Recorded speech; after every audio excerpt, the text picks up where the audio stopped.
Good. Ready? Yeah. We're ready. We're rolling. You're rolling? Yeah. 3, 2, 1. Welcome back, everybody. We are in season 2 of Three Broke College Kids now. We took a little 5-month break, and me and Max are excited to be back. We got a very special guest today. I'll let Max introduce him. Yeah, first off, Aiden, it is great to be back. It's an honor. Again. It's an honor. It's been a while, and just to be sitting next to you again, I'm grateful for Yeah, it. feels good. Today, we have a special guest, as always. His name is Derek Brandow. Welcome to the show. Thank you. It's good to be here. Yeah, we appreciate you being here and taking the time to do this. Brandow is a professor at the University of Oregon in the School of Journalism. So that's how I got connected to him. But first off, how you been? I've been well. It's nice to be back in a classroom and Yeah. on Zoom. Exactly. Right. Sure. So it's great. Like this year's been thrilling to be around real people, having real conversations face to face, not wearing masks. No anymore. mask. Yeah. Jeez. So it's kind of hard to have a down day when we get to be like right back in the sweet spot. I love it. Yeah, I'm right there with you. And I've been trying to get you on for a little while now. Big reason I want to let the people know I wanted to get you on is you're not only just a super kind and personable person, but about a year ago I took a class called Work Confidence with you, which we'll get into shortly. But it had such a profound impact on not only myself, but others. And I really thought you sharing kind of your perspective and wisdom to the audience and us and Aiden and Eric who haven't gotten the chance to know you would be really cool. So once again, thank you for being on. To start, I kind of wanted to bring it back and get into your roots a little bit. All right. Let's dig deep. We kind of like getting a background on our guest to let the audience know who you are. So where do you come from? Where did you go to school? I don't know how you want to start that, but... Yeah, I can just start with like jumping into college. I graduated in 1992 from high school. I actually went to Jesuit for a couple years. Jesuit High School? Go Crusaders. That's where I went. No way. I might have seen you wearing a Jesuit physical education. Yeah, probably. Suns out, guns out. Oh, yeah. Oh, yeah. One of the shows last summer. Yeah. It's like, all right. I had no idea. Yeah. Yeah. Oh, that's funny. I didn't graduate. I was there my sophomore and junior year. So and I just left my senior year. But I was with a group, the last class of all men at Jesuit. Oh, that's what I was going to ask. So it's still all guys? Group, yep. Ah, that's awesome. Yep.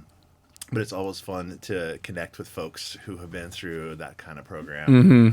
It's a special program. But my story is very atypical. First generation college student, came from a mom and dad, very poor, had no experience in college, and didn't even know how to walk with me through what like this world after high school was. It was like after high school you can get a job or join the military. That was kind of like the mindset.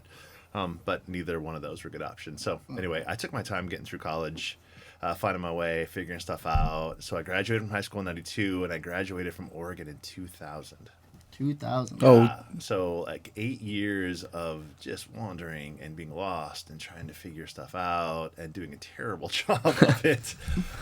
But ended up coming to Eugene and going to Oregon. And I was at Oregon from 97 to 2000 and graduated from the School of Ed here. So I got my degree in education and then took a year off of school. Most people, when they finish a school of education, they'll go one more year to become a licensed teacher. Okay. And credit-wise, it's so easy just to get your master's degree. It's like 3 more credits or something to get your master's degree. Oh, geez. After you get your license. So everyone just kind of gets their master's degree.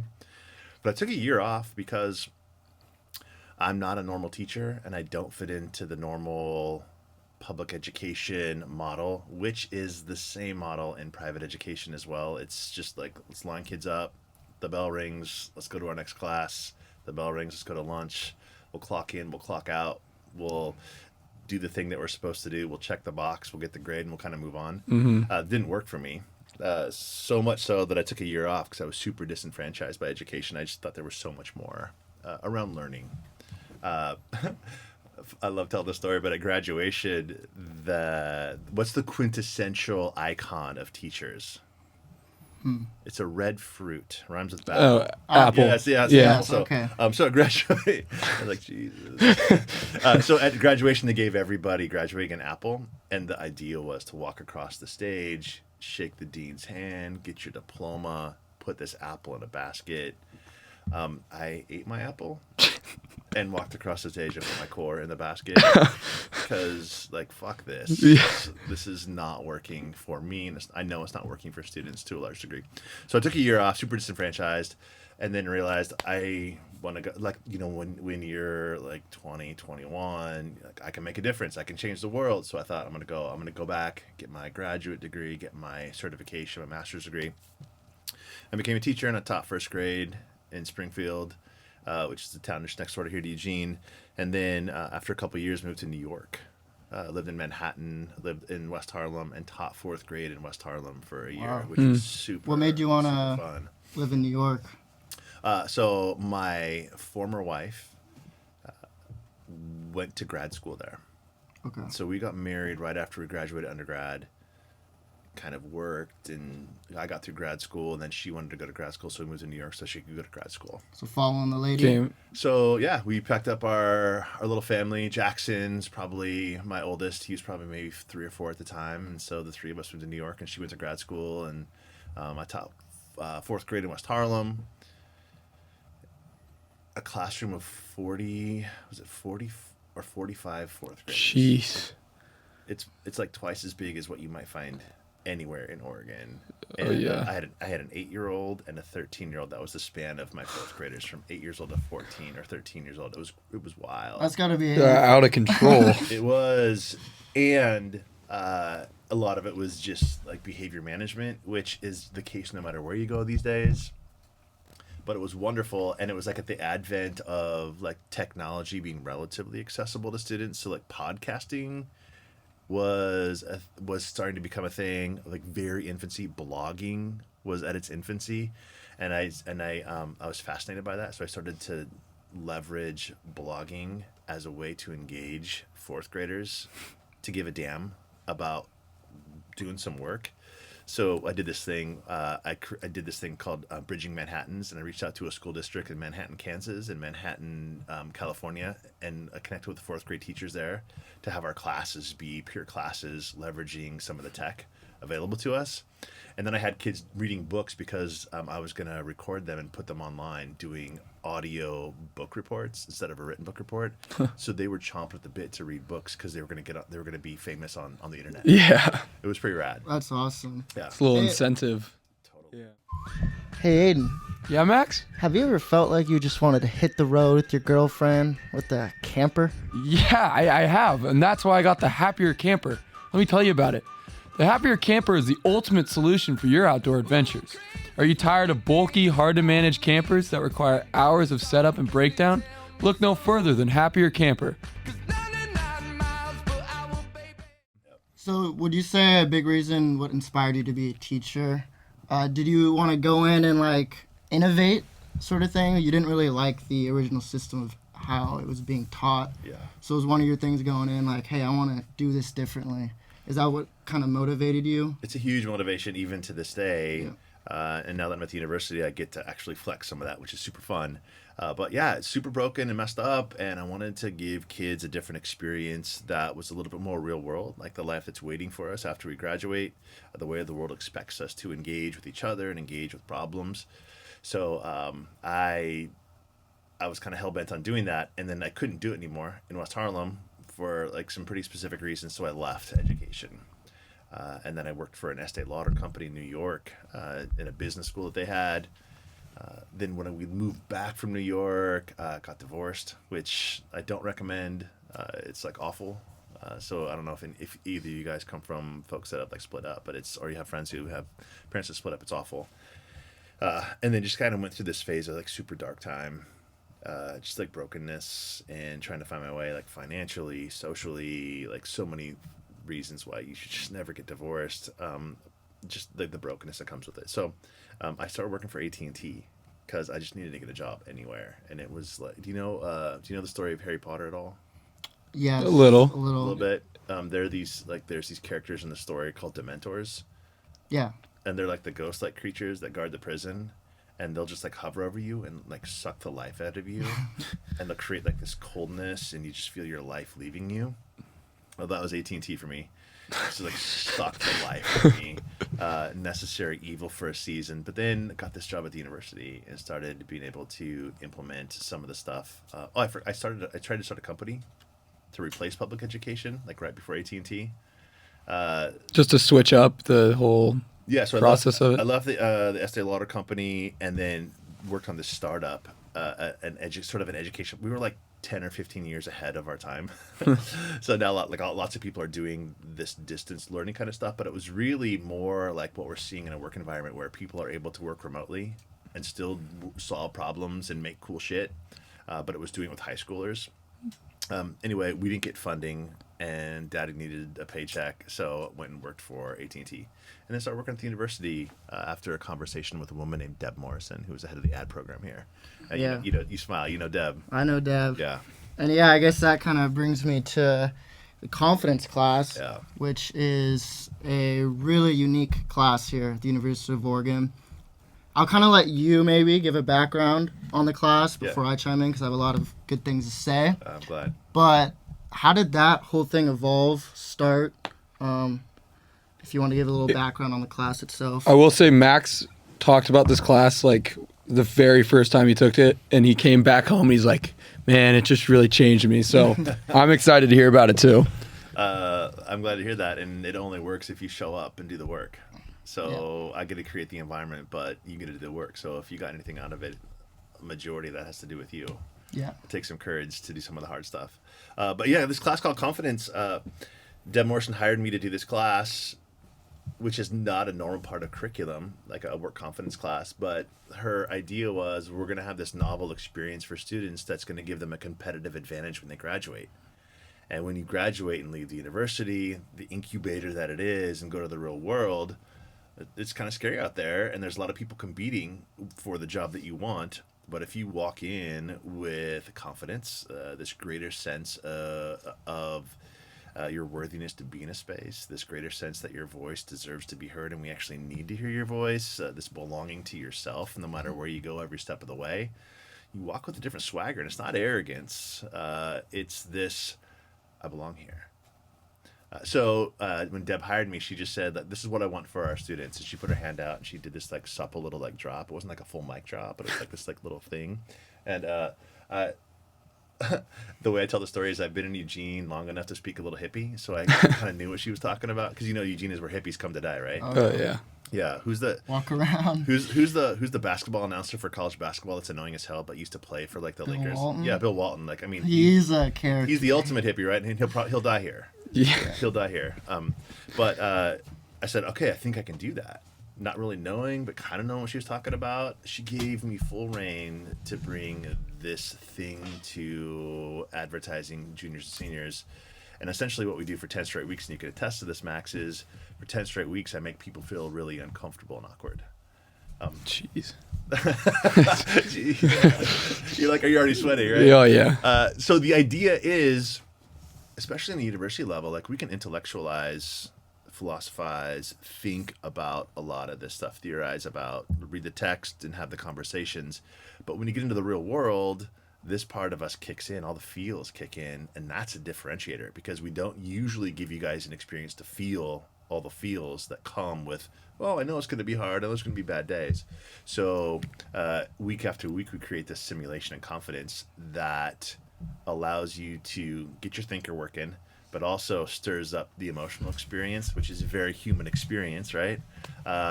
So you can sweat through it and be terrified and think, I can't do this. I'm gonna like pass out. I'm gonna melt into the carpet. People are gonna laugh at me. And it's counterintuitive that when we show up and we lean into this comfort, we have a little bit of trust for the people around us, and we start to learn to trust ourselves. The very opposite happens of what we expect. We think people are going to run from us, but when we show up and do the hard things, that's what everybody else wishes they could do. People are drawn to us. So that is a game changer. That's confidence, and there's a lot that goes underneath that, which you got to experience. Yeah, it's a mental grind for sure. And like the first class was especially impactful because like I was recommended to it Yeah. But I had no idea what it was gonna be like, so it's kind of like caught off guard. I'm like, I've never taken a class like this before. Like, what do we do? What's gonna happen? Yeah, and I instantly noticed that it was very interpersonal, and I think you did a great job of right off the bat, like connecting with each and every person, and it helps that it's a smaller class, but just having that connection and showing that you cared. Hey, this is gonna be hard, but I'm here for you. You're going to learn a lot. And just really connecting with each and every student was super helpful for kind of getting me over the hump and saying, I'm going to stick with this. Yeah. How large is the class? So 20 people. 20. And we do 2 sections every term. So it's 40 kids take it every term. But like, I know your name. I use your name. I see you, and you see me and experience me seeing you and knowing your name, which in a lot of classes, professors don't take the time to know your name. No. And what's amazing is everybody else in the class sees us having this, and I know you, and I see you, and they see me doing that for everybody, and they start to trust too. Like, okay, it's my turn's next. He's going to see me. He's going to know my name. He's going to give a damn about me. That is something you don't really get in college too much. Is like knowing your classmates and the teacher, and so that is unique. Special. Professors care about our students here, and I see it, and that's why I love being in this space. And we take it to another level in confidence, right? Yeah. And I remember you saying that you could take this class or teach this class in kind of any major, right? Because it is geared towards advertising in the journalism school, but I mean, you could be in the business school and teach this, and it'll be just as valuable for those guys. That's right. I know Deb approached you about it, who is the head of advertising, correct? She was. Now she's like a dean of students for the J School. Okay. But why did you personally decide I want to do it in this major?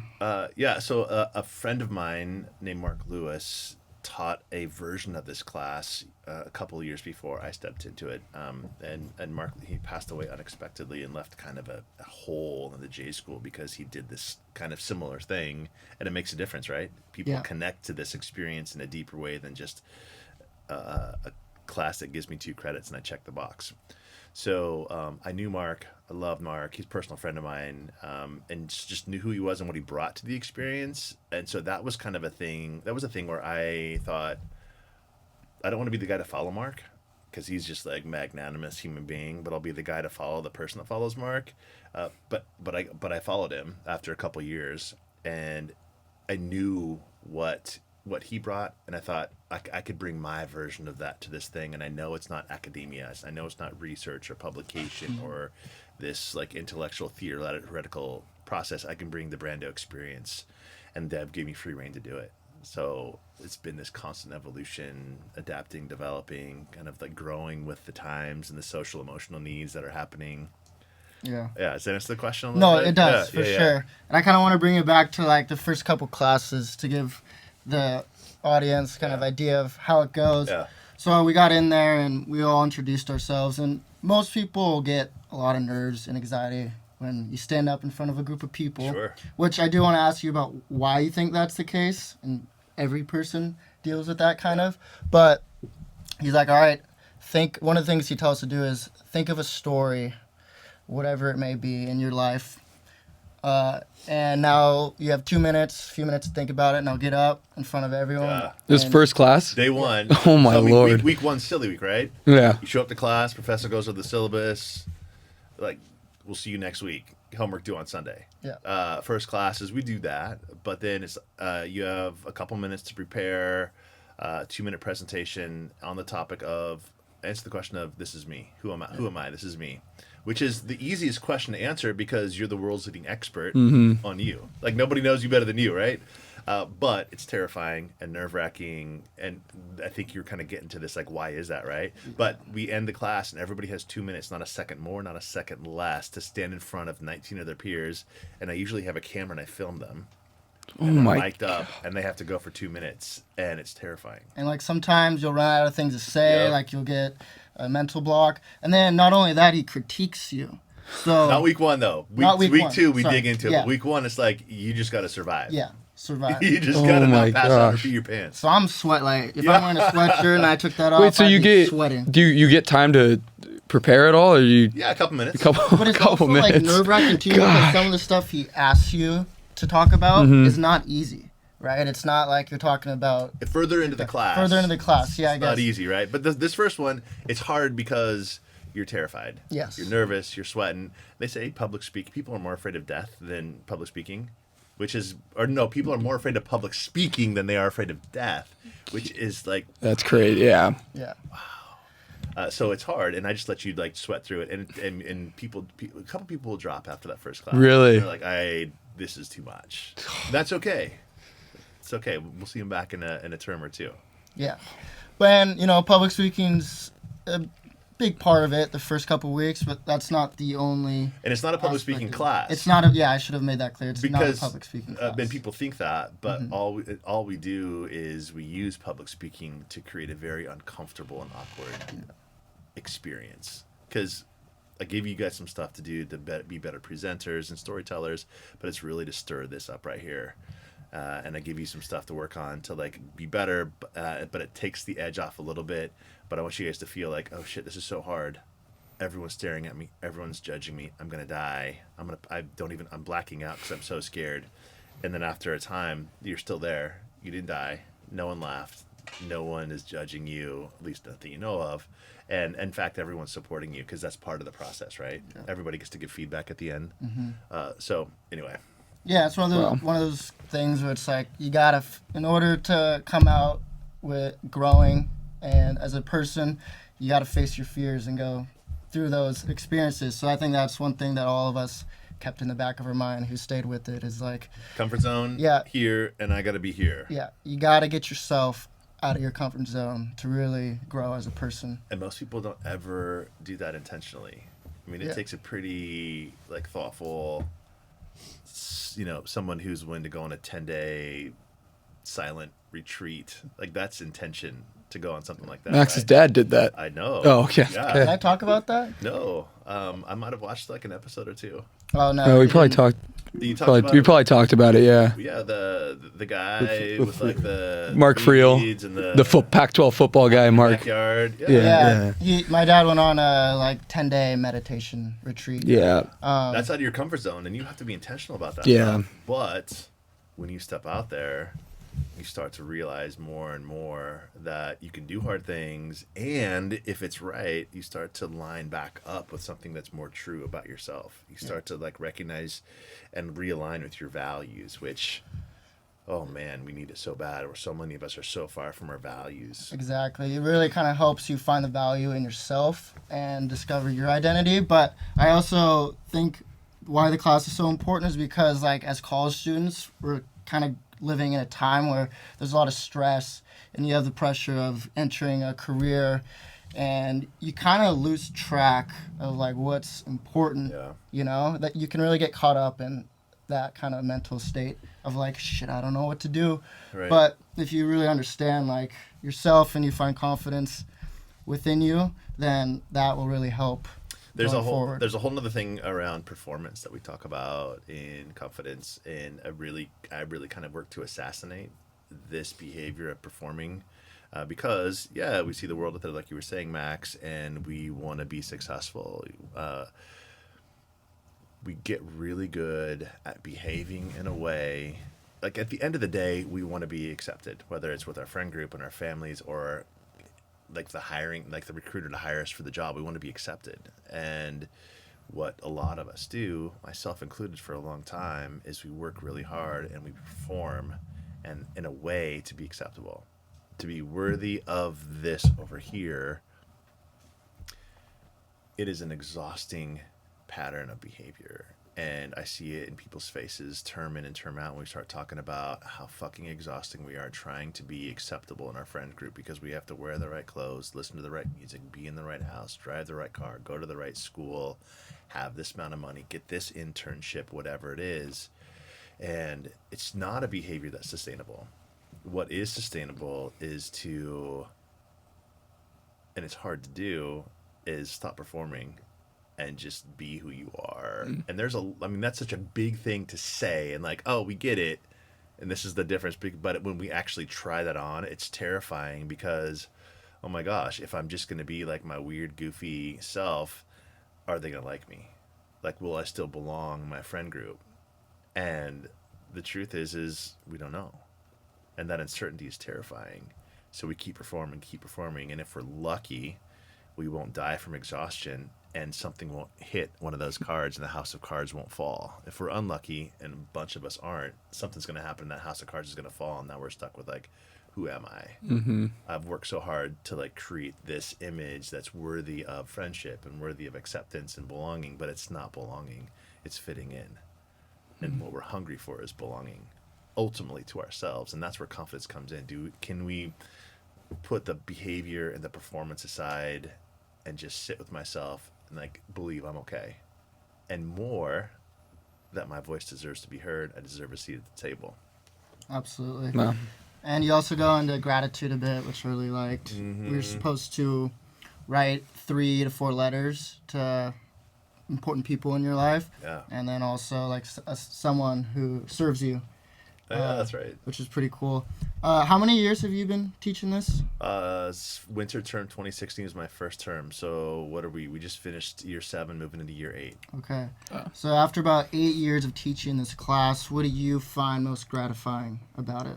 What thrills you about the experience? What thrills me is that I know your name and you know me after all these years, and we get to still have a conversation.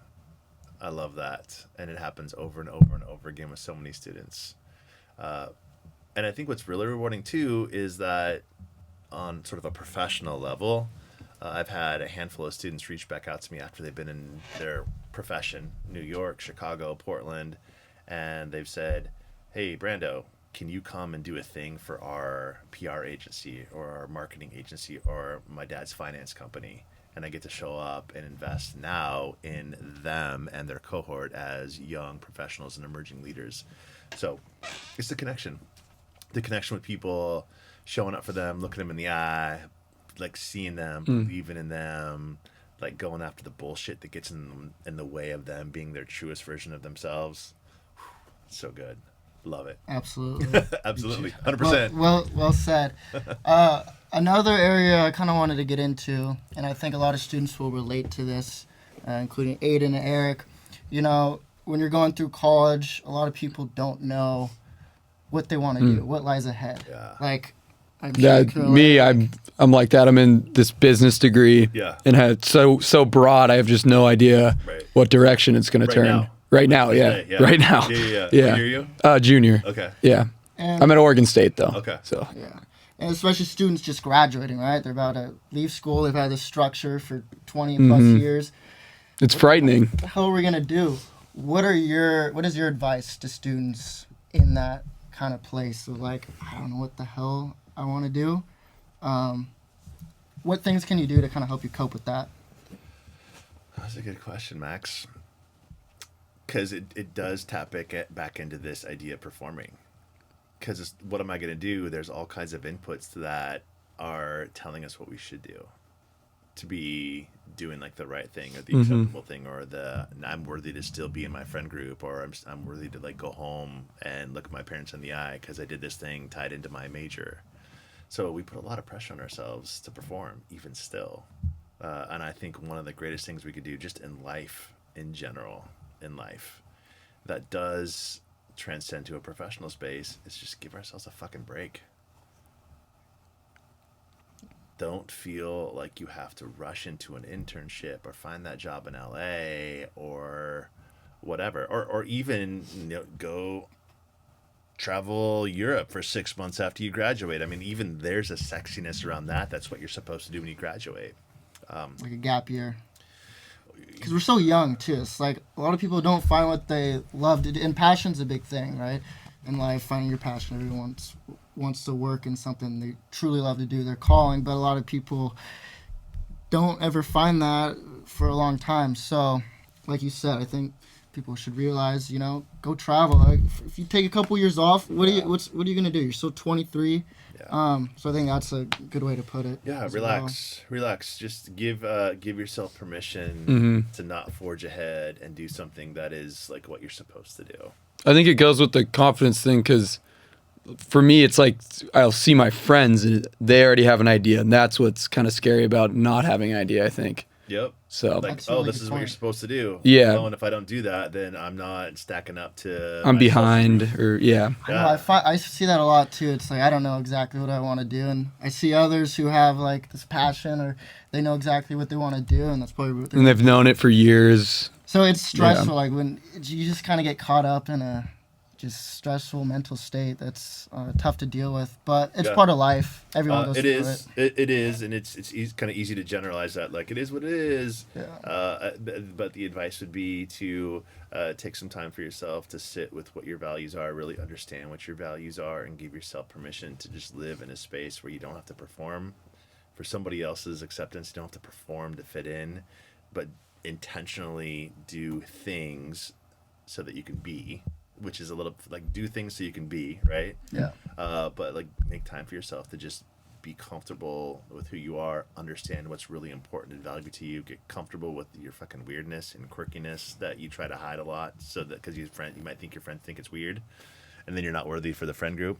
But just like give yourself a break and go where you want to go, like go on a silent retreat, like go to Europe if you want to go to Europe, but like just reconcile with yourself the bullshit that you carry into and the idea that you think you're supposed to be as an adult. Yeah. Easier said than done. Easier said than done, for sure. Another thing I was curious about that I wanted to ask you, I don't know if you have a opinion on it, is a lot of people, I feel like we live in a day where there's a lot of people who don't think college is necessary. Maybe, coming out of high school, they know what they want to do, and they're like, am I going to go pay all this money to get a degree? Yes, it's a safety net. And maybe others, obviously, they can't afford it because it's so damn expensive.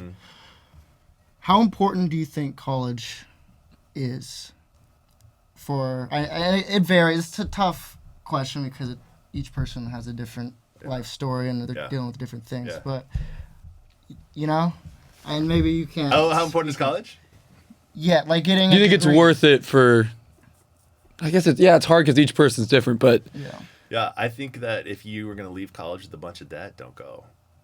I mean, don't leave college with that. If you have a way for college to be paid for, go to college. There's tons of like beneficial things in college. There's the social network that you get to develop. That I know that you've had other guests talk about that social network through like Greek life and things like that can really carry you through a lifetime, a professional lifetime and a social lifetime. And there's merit to that, right? And on some degree, like that's the value of college for a lot of folks. If you can come to an experience like this, not leave with that, and be intentional about like growing, finding yourself, giving yourself the freedom to explore different things, and like find yourself, which a lot of people do in some capacity.